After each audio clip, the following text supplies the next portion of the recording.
ओम शांति। आप सभी मीठे मीठे प्यारे प्यारे शिव परमात्मा के मीठे मीठे प्यारे प्यारे बच्चों को ओम शांति। चलिए आज हम सभी ईश्वर के महावाक्यों को सुनने से पहले ले चलेंगे मन बुद्धि को थोड़े समय के लिए अपने उस बेहद के बाप के पास, जिसके द्वारा हमें यह ज्ञान मोती मिल रहे हैं, और उस घर में हम खुद को देखेंगे जहाँ कि हम रहने वाले हैं।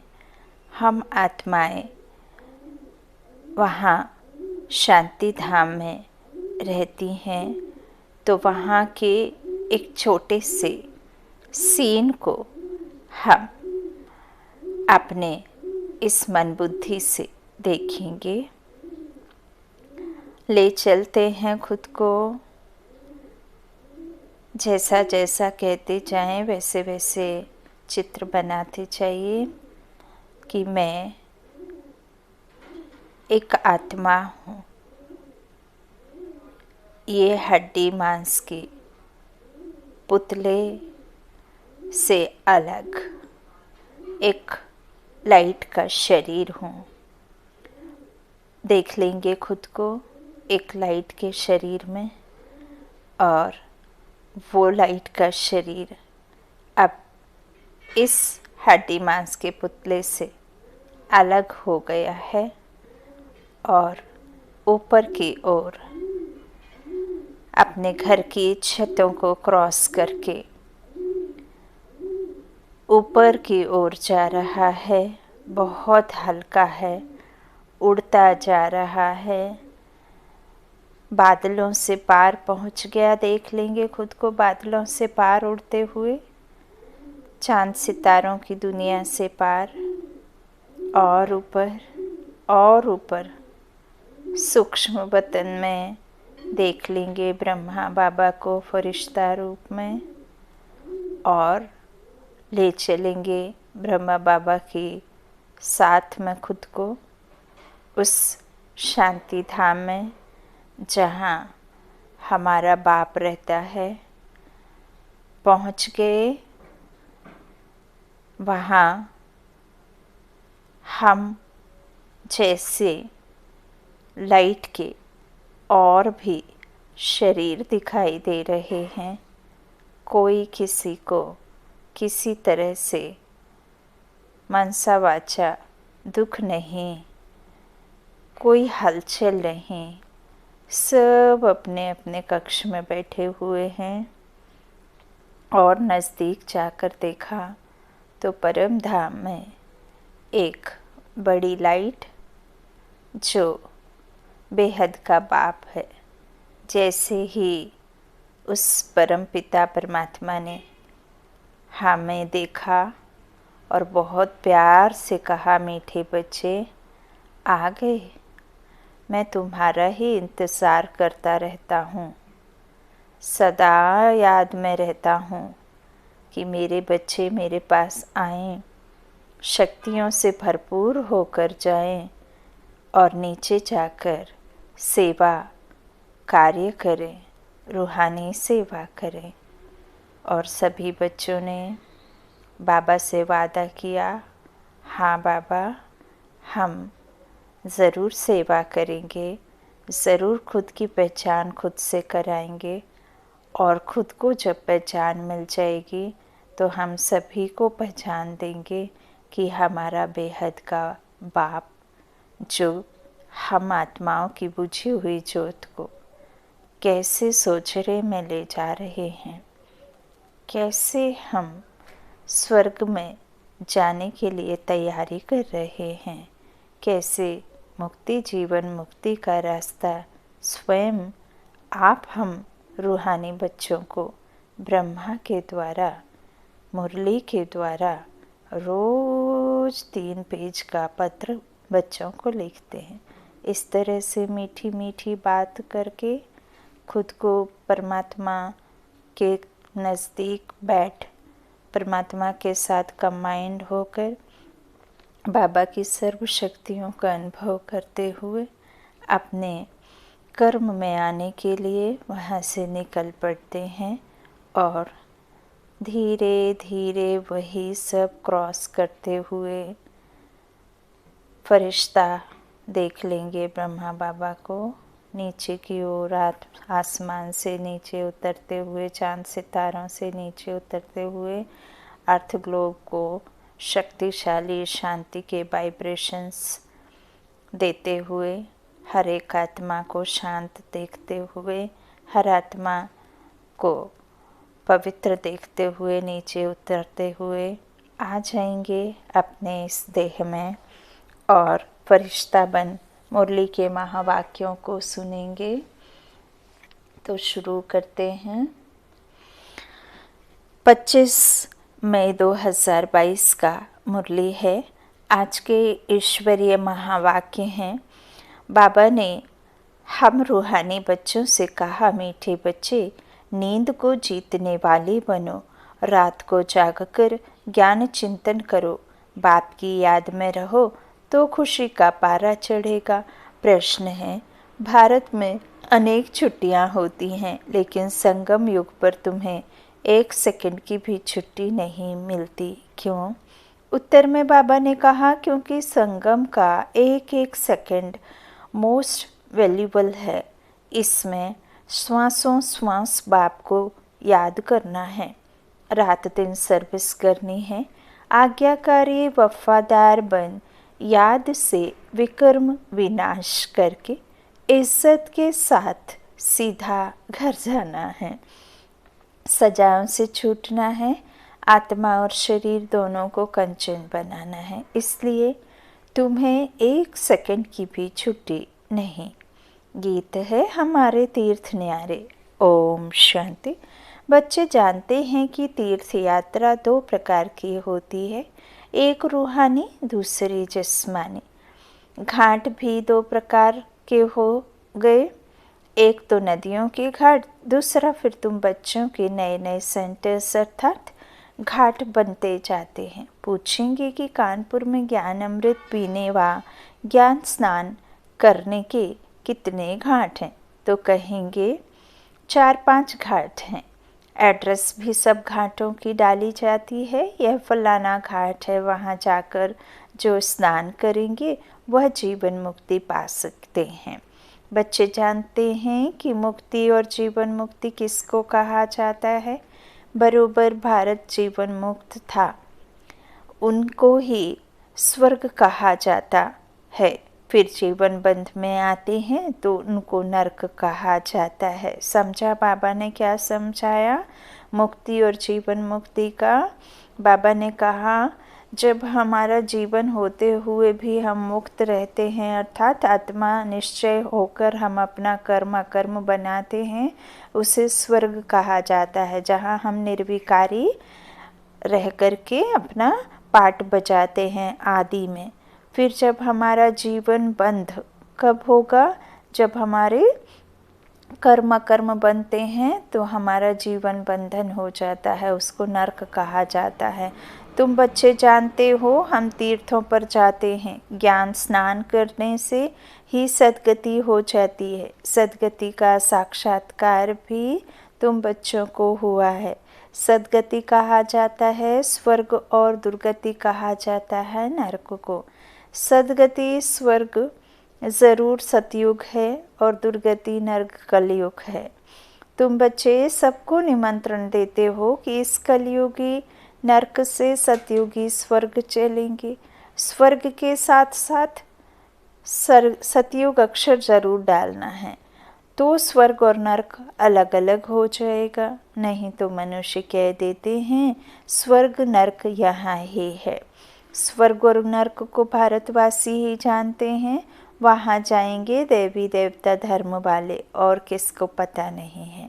हर एक का अपना अपना धर्म और अपना धर्मशास्त्र है, तो हर एक को अपना धर्मशास्त्र ही पढ़ना चाहिए, अपना धर्मशास्त्र ही कल्याणकारी होगा।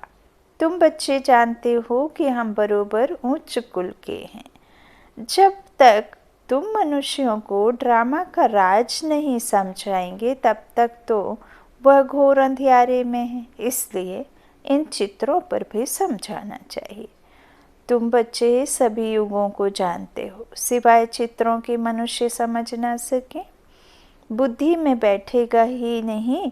तुम स्कूल में बगैर नक्शे किसको बताओगे कि फ्रांस इंग्लैंड यहाँ है, तो बिल्कुल समझेगा नहीं।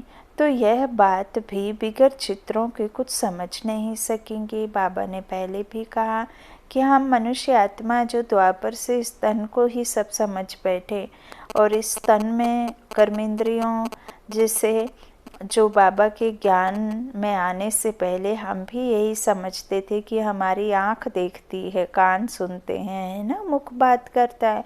जब बाबा आए तब बाबा ने हमें यह दिव्य दृष्टि का ज्ञान समझाया कि यह इसे हम कहते हैं दिव्य चक्षु, ज्ञान चक्षु, जिससे हमने आत्मा का नाम दिया। और आत्मा इन कर्मेंद्रियों के द्वारा देखती है, आत्मा इस शरीर को चलाती है।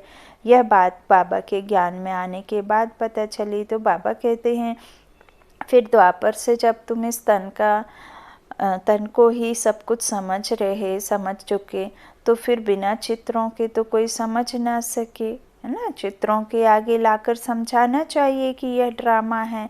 अब बताओ तुम किस धर्म के हो, तुम्हारा धर्म कब आता है, सतयुग में कौन सा धर्म है। चित्र में बिल्कुल क्लियर लिखा हुआ है। सतयुग त्रेता में सूर्यवंशी चंद्रवंशी जब थे और धर्म था नहीं, अद्वैत राज्य था, मत मतांतर की कोई बात ही नहीं थी, ना ही कोई धर्म आदि की बात थी। अब वह देवता धर्म है नहीं, इसलिए ज़रूर वह स्थापन होना चाहिए। अब दुनिया पुरानी है तो ज़रूर फिर नई दुनिया स्थापन होनी चाहिए। नई दुनिया में लक्ष्मी नारायण का राज्य था। लक्ष्मी नारायण का चित्र ही मुख्य है। लक्ष्मी नारायण का नाम बाला है। उनके बड़े बड़े मंदिर भी बनाते हैं। शिव के भी अनेक नाम रख अनेक मंदिर बना दिए हैं, उनका भी नाम बाला है। बाबा कहते हैं सोम रस पिलाते हैं, इसलिए सोमनाथ नाम रख दिया है। मनुष्यों ने बहुत नाम रख दिए हैं तो समझाना पड़ता है। रुद्र, शिव, सोमनाथ, यह सब नाम क्यों रखे हैं। बद्रीनाथ का अर्थ क्या है। बहुत नाम बिना समझ के रख दिए हैं, इसलिए मनुष्य मूंझे हुए हैं। इसका यथार्थ नाम ही है रुद्र गीता ज्ञान यज्ञ। बाप कहते हैं इस मेरे ज्ञान यज्ञ से यह विनाश ज्वाला प्रज्वलित हुई है। यह है भगवान वाच।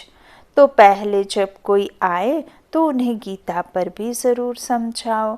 उसमें लिखा हुआ है भगवान वाच मामेकम याद करो तो विकर्म विनाश होंगे और तुम मेरे पास चले आएंगे। वह है बेहद का बाप, स्वर्ग का रचयिता, जीवन मुक्ति का रचयिता। नाम ही है हेवनली गॉड फादर, जो हेवन की स्थापना करते हैं, हेवन में रहते नहीं हैं। हेवन स्थापन करने वाला है भगवान। स्थापना विनाश पालना का कार्य करते हैं ना।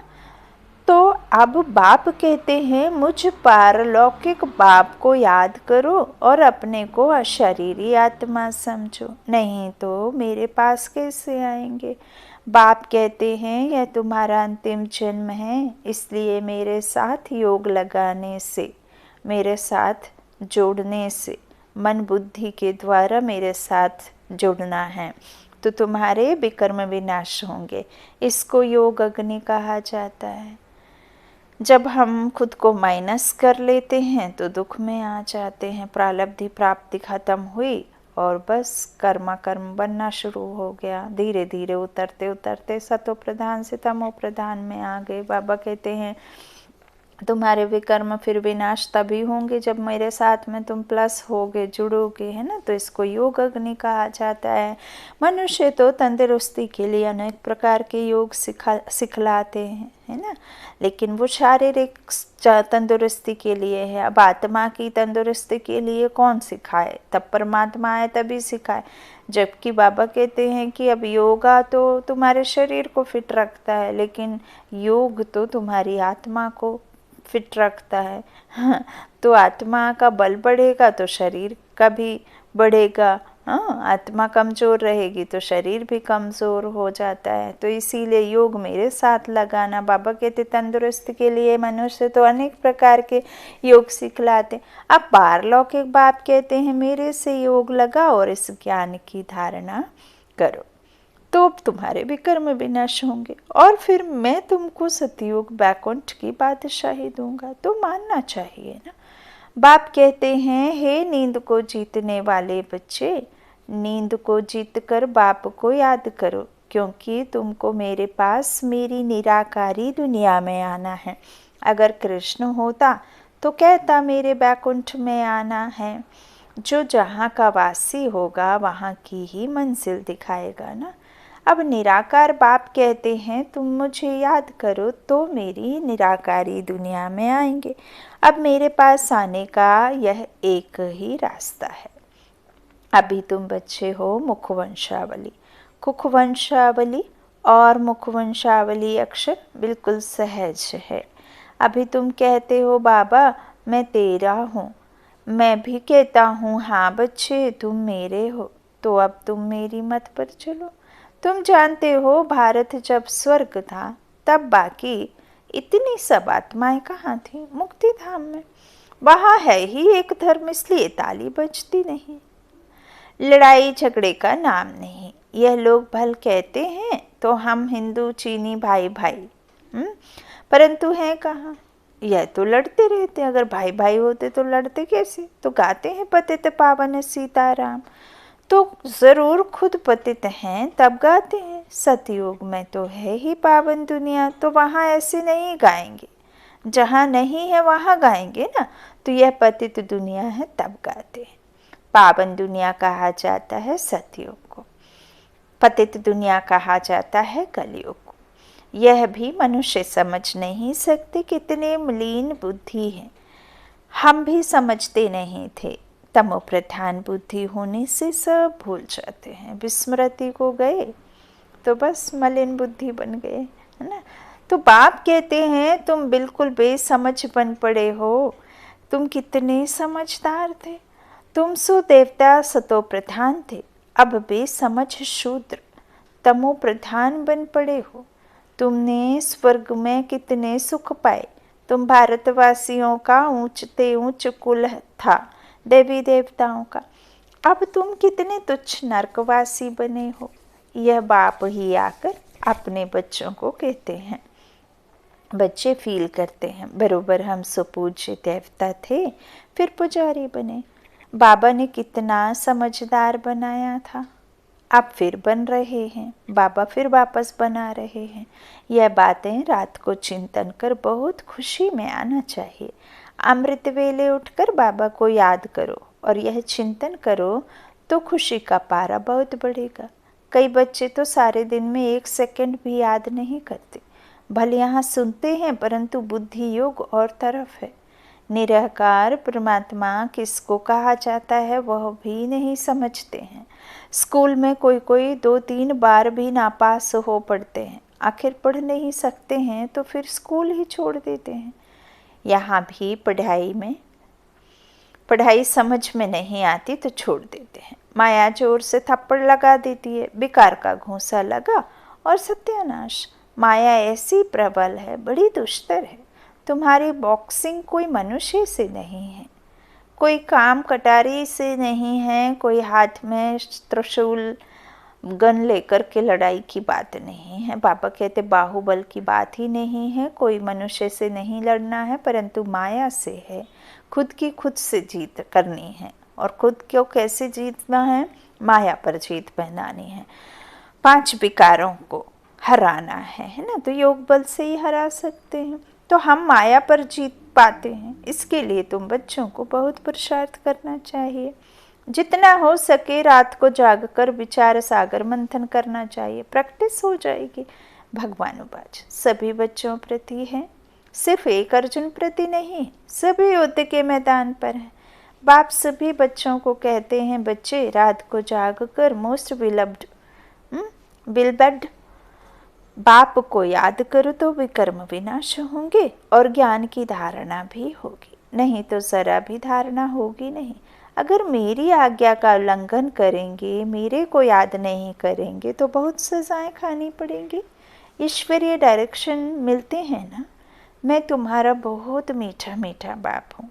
मेरे को याद करने से तुम मेरे पास आ जाएंगे। सजा खाकर फिर आना यह तो ठीक नहीं है। सीधा आने से इज्जत मिलेगी। इसलिए मेरी आज्ञा का उल्लंघन मत करो।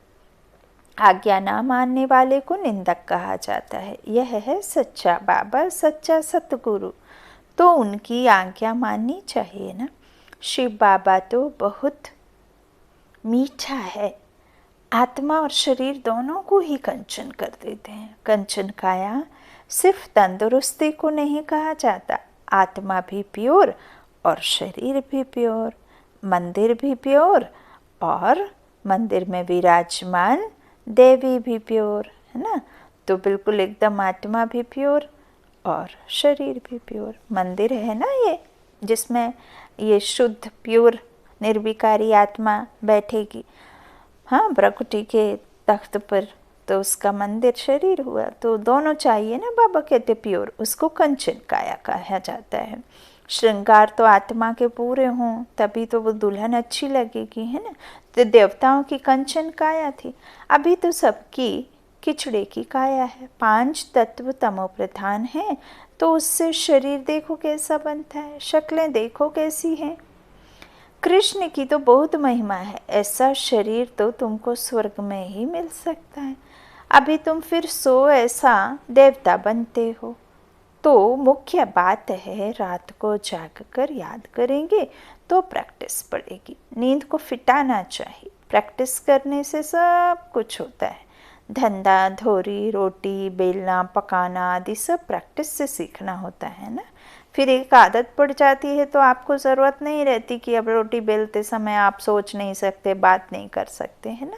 तो बाबा कहते हैं ये सब जो है प्रैक्टिस से ही होता है। बाप को याद करना भी सीखना है। जिसको सारा कल्प भूले हो, अब उस बाप को याद करना है तो बाबा खुश होगा। नहीं तो कहेंगे यह वफादार फरमान बरदार बच्चा नहीं है। फिर बहुत सजा खाएंगे। उनकी तकदीर में मार है। यहाँ कोई थोड़ा भी किसको गुस्सा करते हैं तो बिगड़ते हैं। वहाँ धर्मराज सजा देंगे, फिर थोड़े ही कुछ कर सकेंगे। जैसे जेल में गवर्नमेंट बहुत मुफ्त का काम कराती है। कोई बिगर मेहनत जेल भोगते हैं, कोई को मेहनत करनी पड़ती है। तो धर्मराजपुरी में भी जब धर्मराज सजा देंगे तो कुछ कर नहीं सकेंगे। अंदर समझेंगे कि हमारा ही दोष है, तब तो सज़ा मिली है। यह भी फील करेंगे कि हमने बाप का फरमान नहीं माना है, इसलिए सज़ा मिलती है। इसलिए बाबा कहते हैं जितना हो सके मुझे याद करो। अच्छा देखो, भारत में जितनी सबको छुट्टियां मिलती हैं उतनी और कहाँ नहीं मिलती, परंतु यहाँ हमको 1 सेकंड की भी छुट्टी नहीं मिलती, क्योंकि बाबा कहते हैं श्वासों श्वास याद में रहो। एक एक श्वास मोस्ट वैल्यूबल है। बच्चों को रात दिन बाबा की सर्विस में रहना चाहिए। तुम ऑलमाइटी बाबा के ऊपर आशिक हो या उनके रथ पर, किस पर, या दोनों पर? ज़रूर दोनों पर आशिक होना पड़े, क्योंकि वो आधार है, उसको भी ग्रेड चाहिए, है ना। उसके बिना तो आप बाबा तक पहुंच ही नहीं सकते। तो बुद्धि में यह रहेगा कि वह रथ इस रथ में है ना। बाबा इस रथ में है, उनके कारण तुम इस पर आशिक हुए हो। शिव के मंदिर में भी बैल रखा हुआ है, वह भी पूजा जाता है। कितनी गुहा बातें हैं जो रोज नहीं सुनते, वह कोई ना कोई बातें मिस कर देते हैं, फिर पूछने लग जाते हैं, है ना। क्योंकि मुरली ध्यान से नहीं सुनते तो फिर क्वेश्चन बने रहते हैं।